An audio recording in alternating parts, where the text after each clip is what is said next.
Like, it has got that slow burn quality, and it's a scary thing, because for a long time, nothing happens. It's a cautionary tale indeed, but something that you shouldn't get worried about.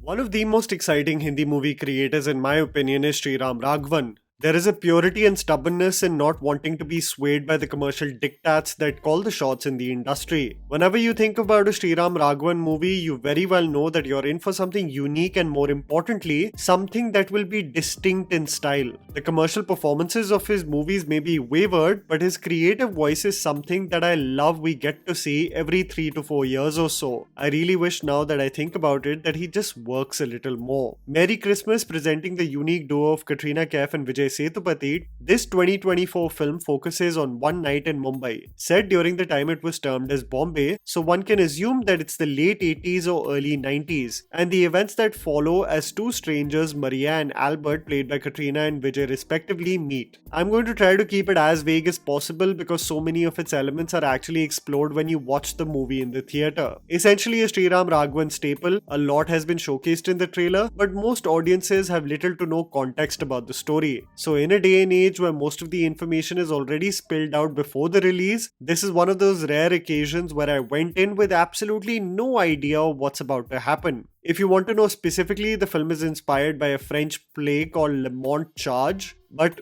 getting to brass tacks on the quality of the film, here's me telling you the good and bad aspects of the movie so that you guys can ultimately decide whether to watch Merry Christmas in theaters or not. The underwhelming aspects. The slow burn is really slow. This is more of a cautionary tale for all of you rather than an underwhelming aspect. It's important to reference this because what I'm going to tell you isn't necessarily a demerit of the film, but something that really splits audiences. For those who want fast-paced twists and turns, this film is definitely not it. But those who really like the exploration of characters, organically letting the storyteller peel their origin stories like the layers of an onion, this is the film. Revelations naturally are expressed in conversations, and I quickly realized that one should manage their expectations when going for such a film, especially when it's a Sriram Raghavan directorial right after Andhadhun. You should realize that the film is less to do with the twist that you usually associate with a thriller, but it's more about an exploration of broken people on the night of Christmas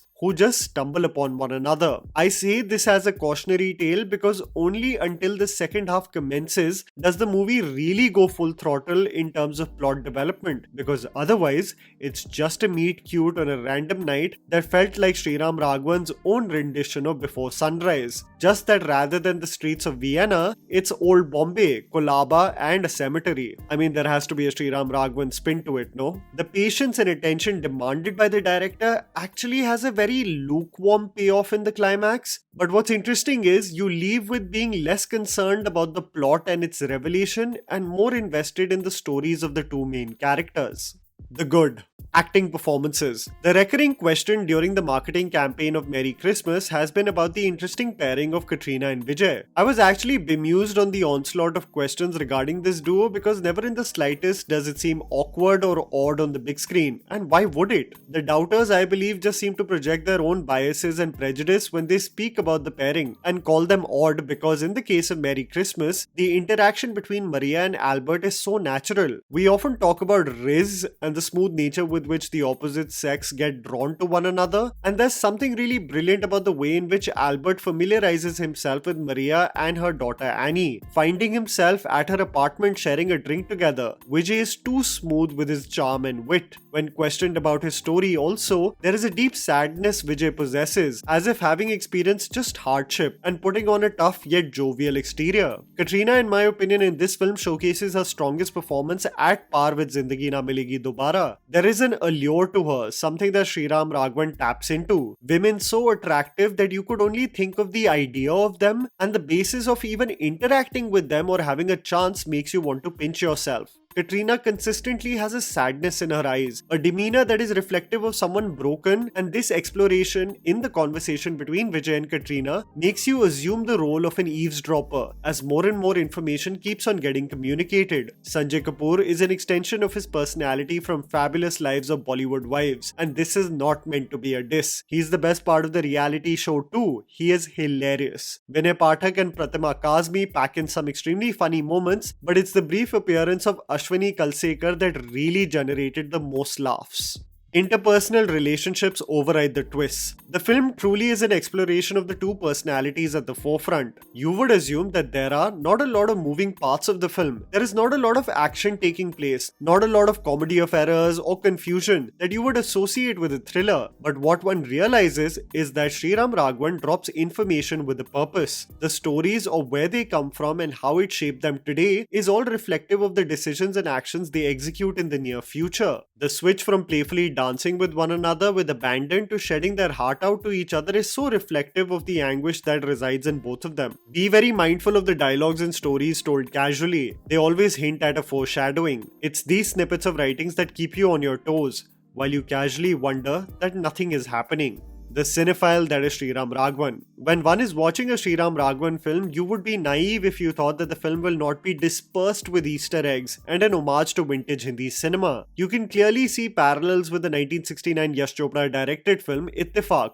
where two strangers end up interacting with one another on an ominous night. The film is a tribute to Shakti Samanta. Sriram, just like his love for Vijay Anand, really seems to have dispersed elements you would only see in his illustrious filmography, at his prime especially in the 60s and 70s. The film thanks Tyagarajan Kumar, and the cinematography by Madhu Neelakantan is something to marvel at as it transports us to old Bombay. The old world charm, I believe, is something Raghavan absolutely loves representing in film. You've got the classic regal cinema, vinyls playing a score that foreshadow the worst. Jab Andhera Hota Hai sung by Asha Bhosle, even more apt.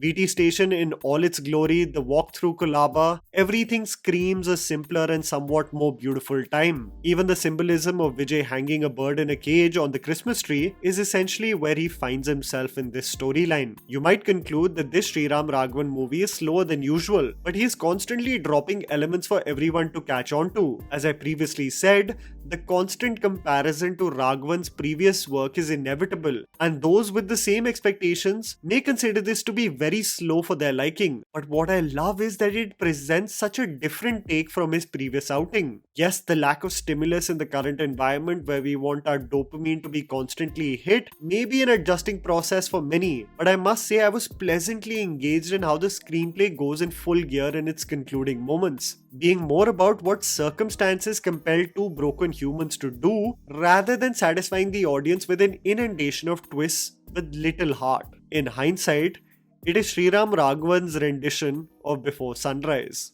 And that was the video, guys. Write down in the comments below what you thought about Merry Christmas. Please don't forget to follow me on Instagram. The handle is right in front of you. Follow me at JammyPants4. Also, please support us by smashing the like button and subscribing to our channel for weekly content ahead. Thank you for watching.